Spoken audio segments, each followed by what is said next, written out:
मैं doctor R के पुरोहित आपका स्वागत है। आज अंतर्राष्ट्रीय राजनीति के सर्वाधिक चुटीले अध्याय कूटनीति का हम आज अध्ययन करेंगे। कूटनीति, इसको राजनय भी कहा जाता है। कूटनय, राजनय। राजनीति अलग है, राजनय अलग है। राजनीति राष्ट्र के अंदर होती है, राजनय देश के बाहर होता है। दो राष्ट्रों के बीच जब परस्पर संबंधों की स्थापना होती है तो उसे कूटनयिक संबंध कहते हैं, डिप्लोमेटिक रिलेशंस। दुनिया के सभी देश आपस में संबंधों की स्थापना करते हैं। ये संबंध आर्थिक भी हो सकते हैं, राजनीतिक भी हो सकते हैं। तो जब राजनीतिक संबंधों की स्थापना होती है तो उसे कूटनयिक या राजनयिक संबंध कहा जाता है।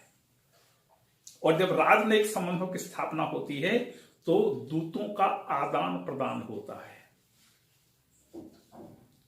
मतलब एक देश दूसरे देश में काम करने के लिए राजदूत भेजता है और उस देश से राजदूतों का वह अपने देश में स्वागत करता है। दौत्य संबंध इसी को कहते हैं। जरा इस शब्द की उत्पत्ति कैसे हो उसकी चर्चा कर लें, फिर कूटनीति के बारे में बात करेंगे। यह यूनानी भाषा के डिप्लाउन शब्द से बना हुआ है और डिप्लाउन का मतलब होता है मोड़ना। जैसे आप एक कागज को मोड़ते हैं, ऐसा रहता है कागज जिसको इस प्रकार से मोड़ते हैं, उसको डिप्लाउन कहा जाता है। प्राचीन साम्राज्य में नागरिकों को दूसरे देश जाने के लिए या अपने देश में घूमने के लिए एक विशेष अनुमति पत्र दिया जाता था और वह धातु का बना होता था। उसको धातु को मोड़ करके उसको दिया जाता था, उसको डिप्लोमा कहा गया। इस डिप्लोमा से डिप्लोमेसी बना। डिप्लोमेसी शब्द का सबसे पहले प्रयोग एडमंड बर्क जो अंग्रेज था उसने किया, डिप्लोमेसी। यहां पर एक शब्द है डिप्लोमा। थोड़ा सा विषयांतर हो रहा हूं, आपका ज्ञान वर्धन होगा। भारत में जो अध्ययन व्यवस्था है उसके अनुसार 4 प्रकार की अध्ययन व्यवस्था है। एक है सर्टिफिकेट कोर्स, प्रमाण पत्र परीक्षा। जैसे हायर सेकेंडरी स्कूल प्रमाण पत्र परीक्षा, हायर सेकेंडरी स्कूल सर्टिफिकेट परीक्षा, हाई स्कूल सर्टिफिकेट परीक्षा। जब कोई विद्यार्थी 10वीं या 12वीं उत्तीर्ण करता है तो उसे एक सर्टिफिकेट दिया जाता है, हायर सेकेंडरी सर्टिफिकेट परीक्षा। वह सर्टिफिकेट धारी होता है। जिसको सर्टिफिकेट मिलता है वह डुप्लीकेशन का काम कर सकता है। उसमें इतनी क्षमता आ जाती है कि वह किसी चीज का डुप्लीकेशन या किसी चीज की पुनरावृत्ति कर सकता है। ये सर्टिफिकेट कोर्स मतलब, जैसे आप इसको बिल्कुल सादे शब्दों में समझे, जैसे टाइपिंग का काम कर सकता है। दूसरा होता है डिप्लोमा।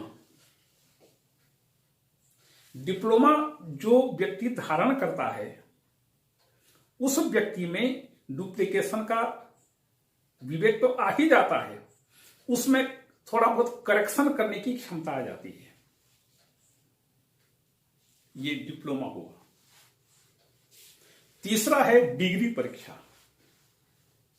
जो व्यक्ति डिग्री प्राप्त कर लेता है, उपाधि धारण कर लेता है, जैसे BA, BSc, BCom, BE, MBBS वगैरह वगैरह, इसको स्नातक परीक्षा कहते हैं। जो व्यक्ति स्नातक परीक्षा उत्तीर्ण कर लेता है उसमें स्व विवेक से काम करने की क्षमता आ जाती है। आपने गौर किया होगा कि भारत में जितने भी परीक्षाएं हैं, विशेषीकृत परीक्षाओं को छोड़ करके बाकी जितने भी कॉम्पिटिटिव एग्जामिनेशन हो गए हैं सब के लिए न्यूनतम योग्यता स्नातक उत्तीर्ण मांगा जाता है। भारत में आईएएस बनने के लिए भी मिनिमम क्वालिफिकेशन जो है स्नातक परीक्षा है, स्नातक की योग्यता है। भारत में आईएएस सबसे बड़ा पोस्ट में उसको गिना जाता है, तो उसको कंपीट करने के लिए, उस परीक्षा में सम्मिलित होने के लिए एक अभ्यर्थी की न्यूनतम योग्यता स्नातक परीक्षा है। मतलब जिसमें जो स्नातक उपाधिधारी होता है उसमें स्वविवेक से कार्य करने की क्षमता आ जाती है।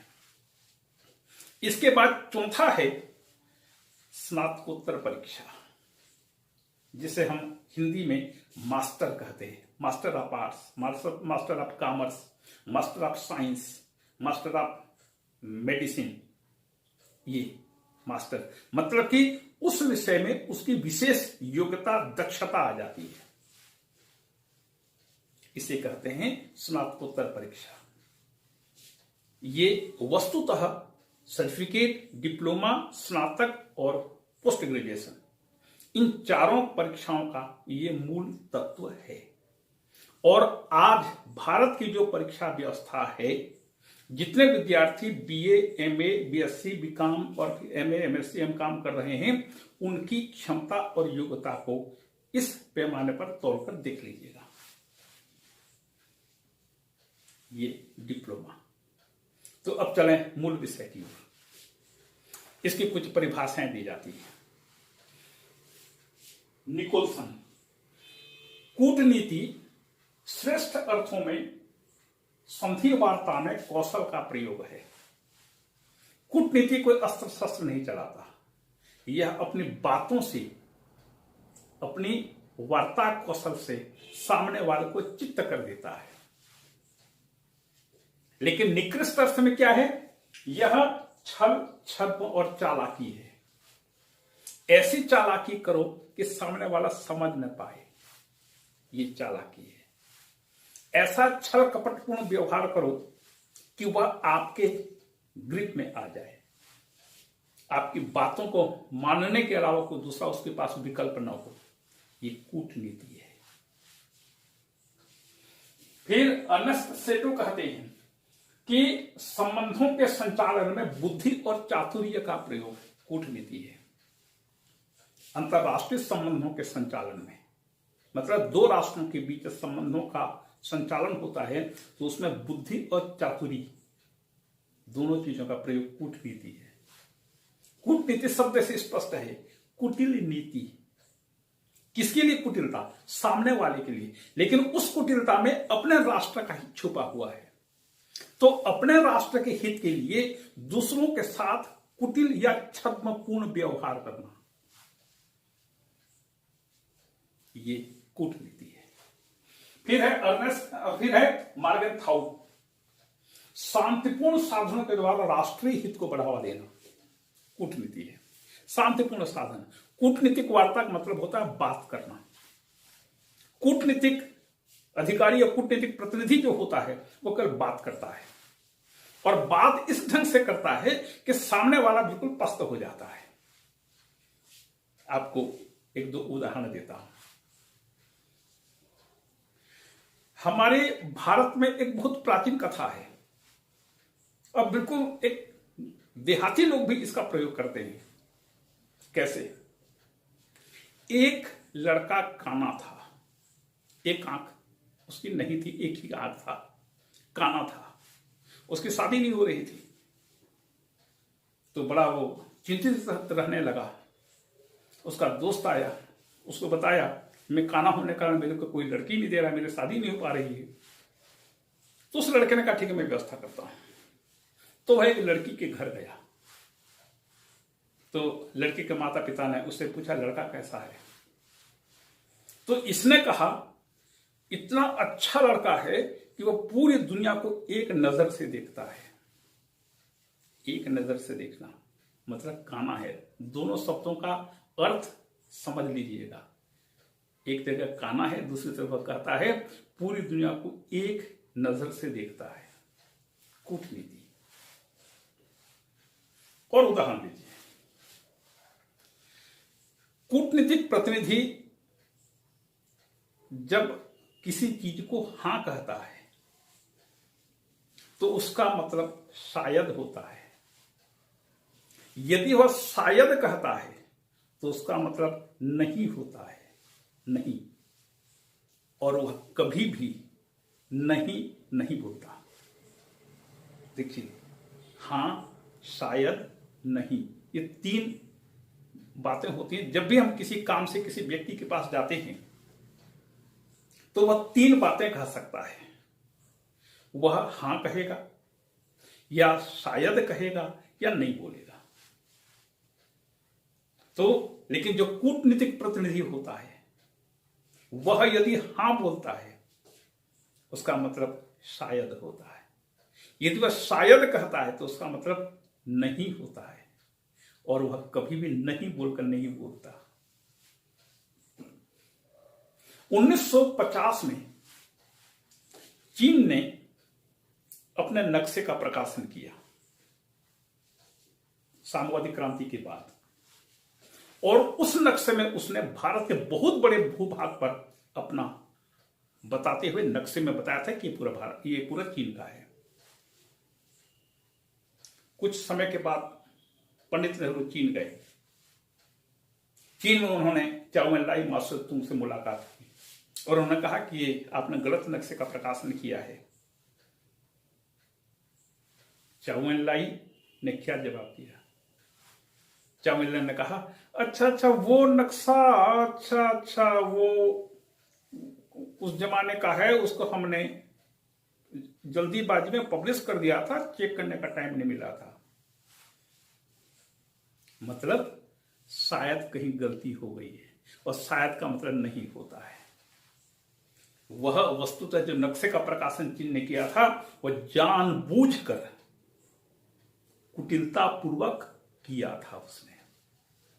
और जब पंडित नेहरू ने यह बात सुनी, ये बात चाउ एन लाई ने जब कहा, अच्छा देख ले, वो अगली बार देखेंगे, ऐसा जब कहा था तो पंडित नेहरू को पूरा भरोसा हो गया कि चीन अगली बार इस नक्शे को सुधारेगा।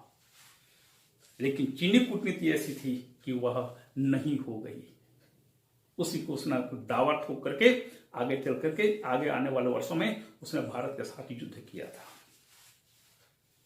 और एक आध देखिएगा, 1979 में सोवियत संघ ने अफगानिस्तान पर आक्रमण किया। परिणाम स्वरूप पूरी दुनिया भर में इसकी तीव्र प्रतिक्रिया हुई। कई देशों ने सोवियत संघ के साथ अपने राजनयिक संबंध भी तोड़ दिए। यूरोपियन देशों ने मॉस्को ओलंपिक 1980 का बहिष्कार भी कर दिया। तमाम प्रकार से दुनिया भर में सोवियत संघ की आलोचना होने लगी।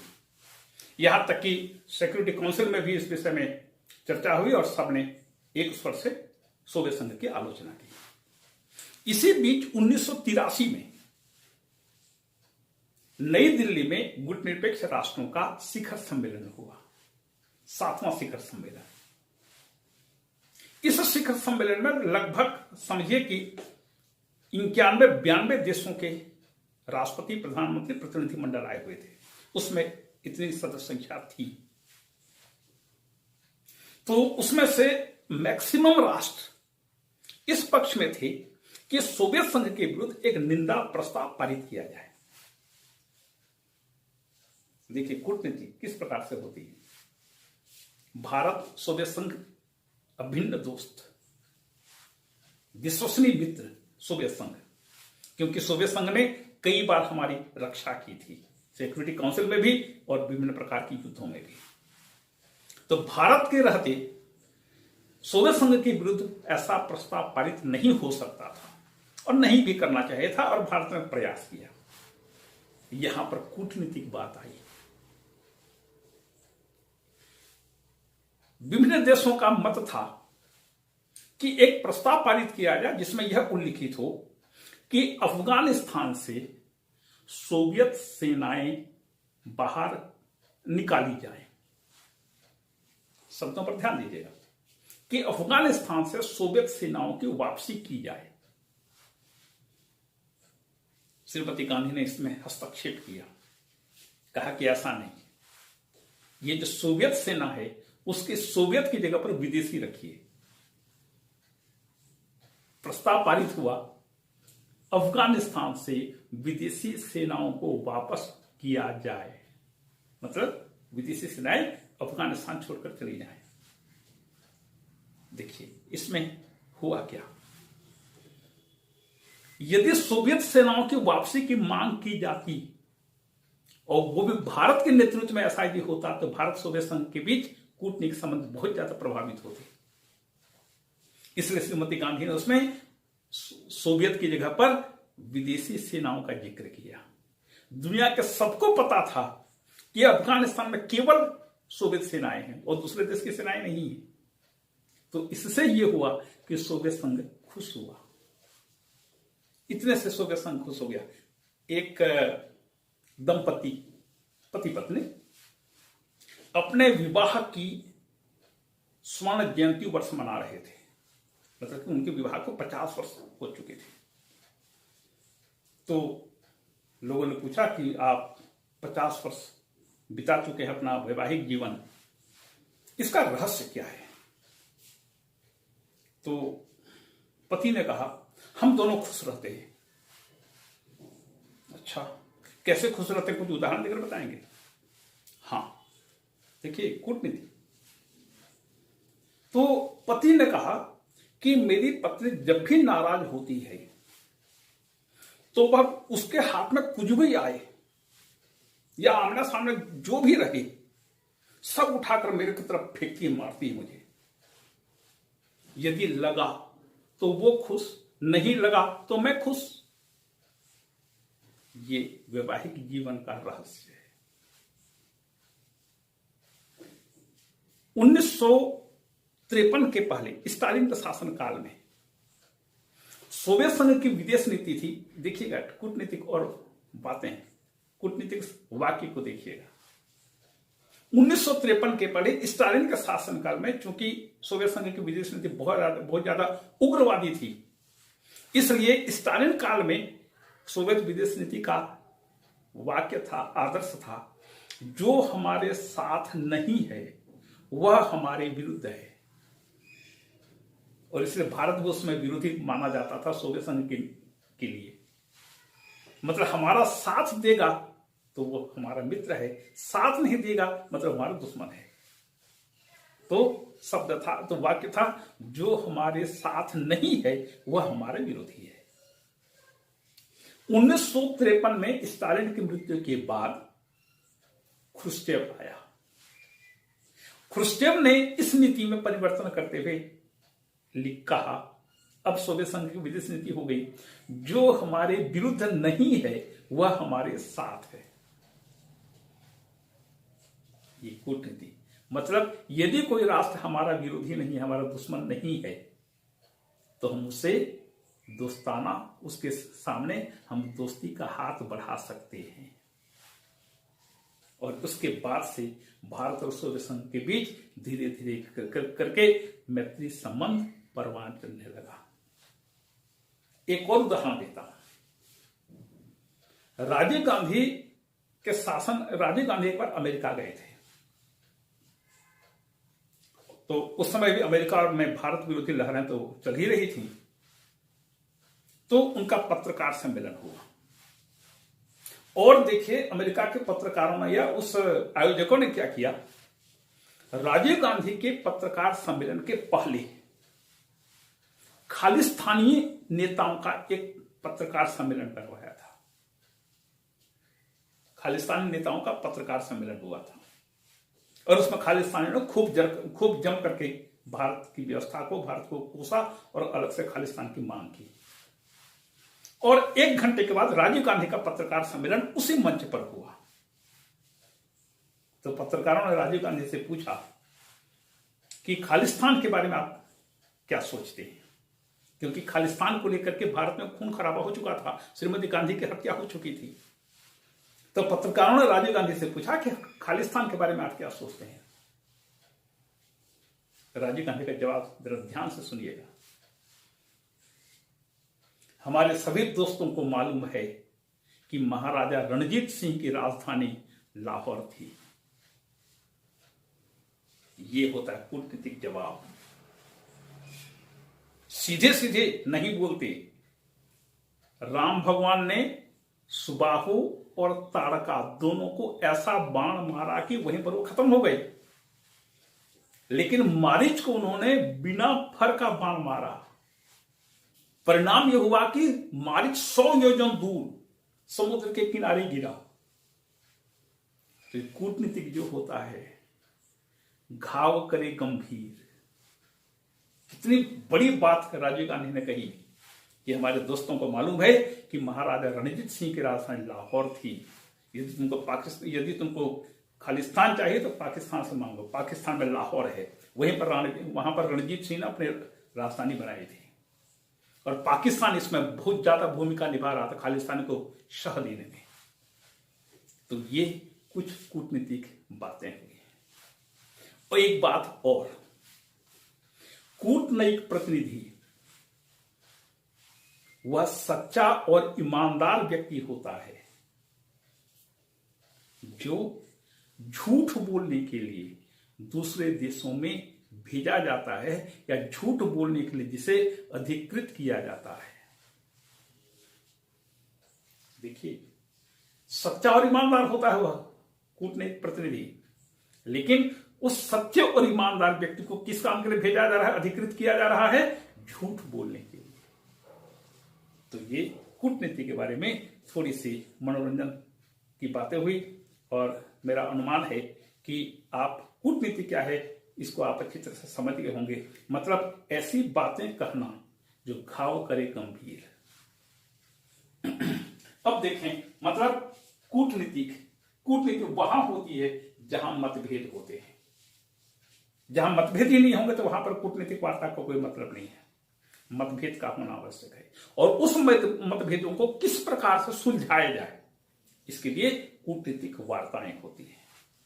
अथवा जहां पर बल प्रयोग की संभावना हो, जैसे रूस ने यूक्रेन पर आक्रमण किया, और पिछली क्वाड मीटिंग में नरेंद्र मोदी ने पुतिन से कहा था आप डिप्लोमेसी और डायलॉग को अपनाइए, कूटनीतिक वार्ता के द्वारा समस्या का समाधान करिए। ये जमाना युद्ध का नहीं है, ये डिप्लोमेसी। तो वार्ता के माध्यम से समस्याओं को सुलझाना ये डिप्लोमेसी है। या जहां पर बल प्रयोग की संभावना है, कूटनीतिक यात्राओं से, कूटनीतिक वार्ताओं से बल प्रयोग की संभावनाओं को दूर किया जाता है। और कूटनीति की सफलता का अर्थ है अन्य को अपने अनुकूल बनाना, अन्य को अपने अनुकूल बनाना, और विरोधियों के बीच और विरोधियों के मतों में सामंजस्य की स्थापना करना, विरोधियों को पस्त कर देना, विरोधी सिर न उठा पाए, विरोधी अपना विरोध व्यक्त न कर सके, ऐसा माहौल बनाना, ऐसी बात कहना, बातों में ऐसा उलझा देना। जैसे वो जो सर्कस में गेंद खेलते हैं, हमेशा तीन गेंद आसमान हवा में रहती हैं, 2 गेंद उसके हाथ में रहते हैं। यही स्थिति बिस्मार्क, जर्मनी की बिस्मार्क ने यही किया था। और इसी कूटनीतिक प्रयासों से काउर गैरिबाल्डी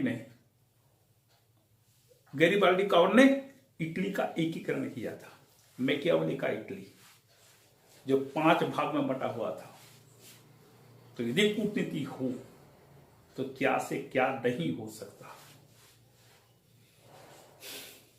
तो यह विरोधी हितों में सामंजस्य करने की कला है, कूटनीतिक कला है।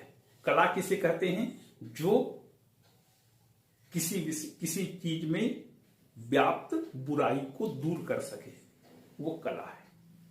और इस कला को जानने वाला व्यक्ति कलाकार होता है।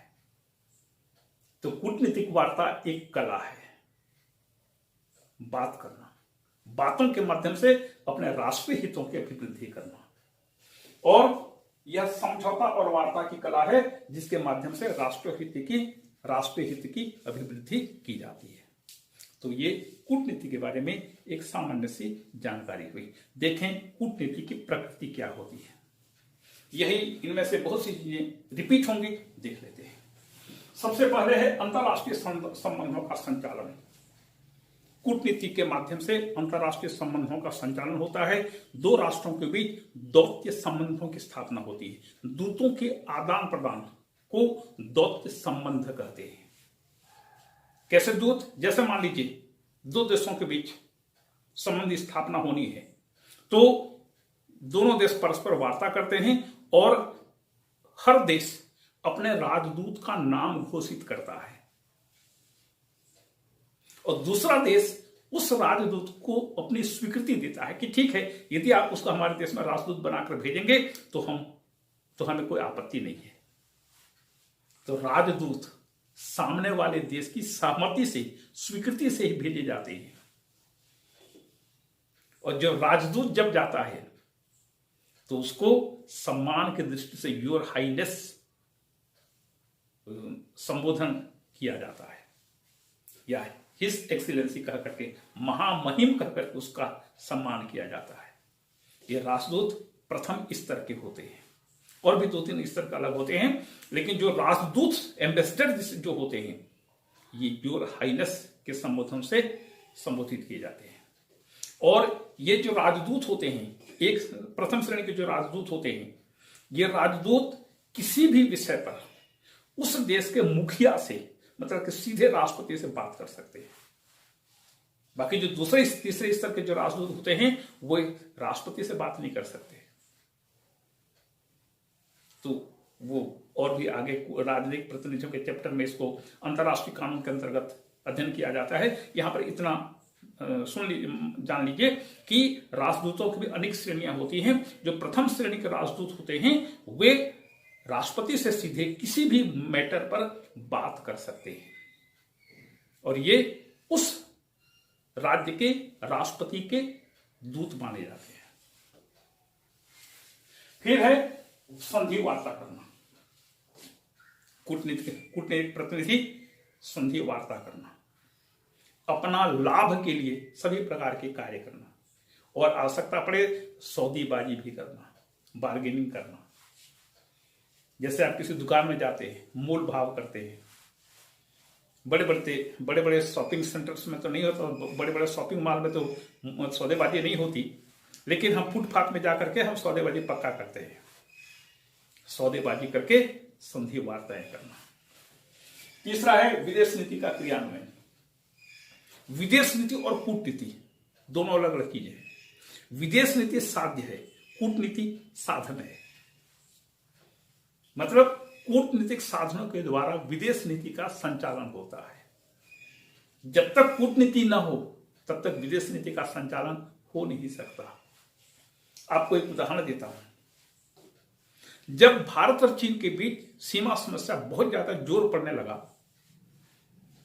तो यह तय हुआ कि दोनों देशों के प्रतिनिधिमंडल सीमा संबंधी समस्या पर वार्ता करेंगे। ठीक,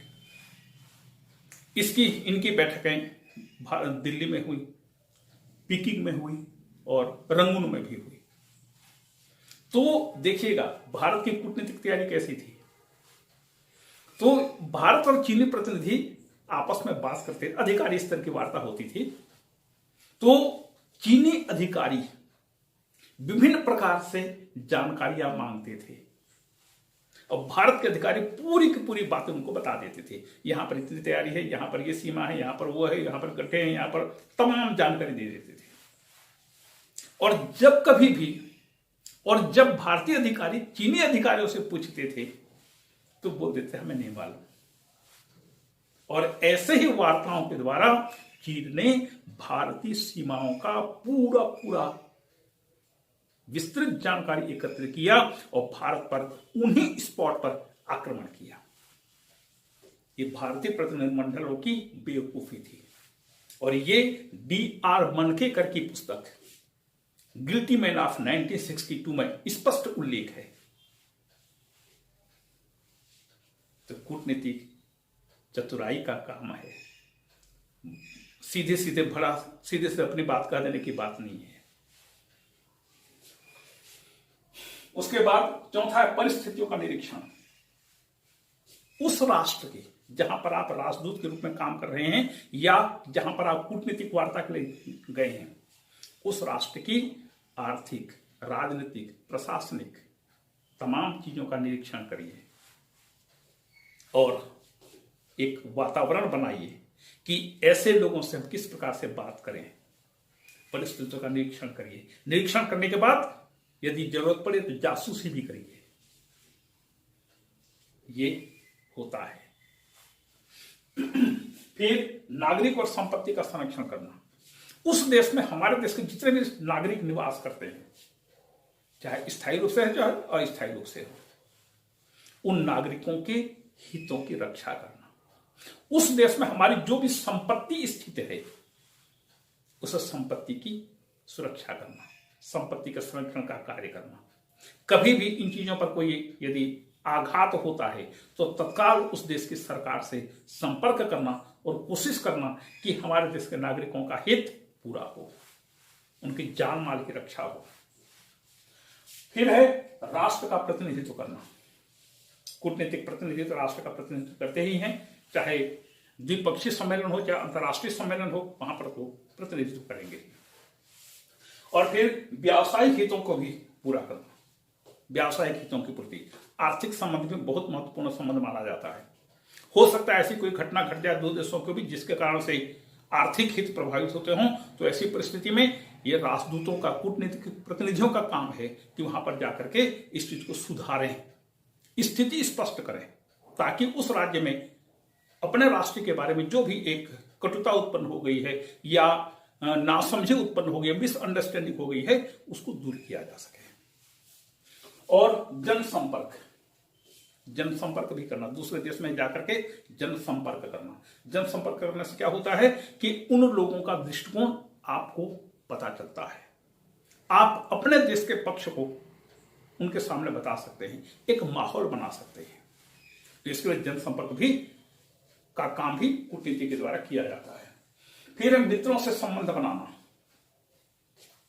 उस देश में या अंतरराष्ट्रीय स्तर पर मित्रों से संबंध बनाना, एक संभावना तलाश करना कि हमारे पक्ष में कितने राष्ट्र हो सकते हैं, और कोशिश करना विरोधी, यदि हमारा कोई विरोधी है तो वह तटस्थ रहे, आगे पीछे कुछ न कर पाए। विरोधियों की शक्ति को तोड़ना, उसको तटस्थ बनने के लिए बाध्य कर देना, कई प्रकार से उसको ब्लैकमेल करना, धमकाना, ये तमाम चीजें कूटनीति के अंतर्गत आती है। धमकाना है, सीधे बल प्रयोग नहीं करना, धमकाना ये। और फिर विरोधियों के गठबंधन को रोकना, ये भी महत्वपूर्ण है। यदि विरोधी आपके विरुद्ध ऐसे कोई चाल चलने वाले हैं, उसका पता लगाइए, पता लगा करके ऐसा बम फोड़िए कि विरोधी बिल्कुल छितर बितर हो जाए, उनके बीच फूट पड़ जाए। और यही तो हुआ सेंटो में। सेंटो का निर्माण हुआ था, निर्माण किया था अमेरिका ने। सोवियत संघ ने कहा कि एक सप्ताह के अंदर यह सेंटो फूट जाएगा, और सेंटो विघटित हो गया, क्योंकि उसका एक सदस्य राष्ट्र जो सबसे ज्यादा सक्रिय था वह स्वयं अलग हो गया, सेंटो खत्म। तो विरोधियों में फूट डालना। और आखिरी है सद्भावना की स्थापना करना। ये कूटनीति का काम है, सद्भावना की स्थापना करें। आज के व्याख्यान में इतना, आगे इसका कल या अगले व्याख्यान में इस पर चर्चा करेंगे। आपको धन्यवाद।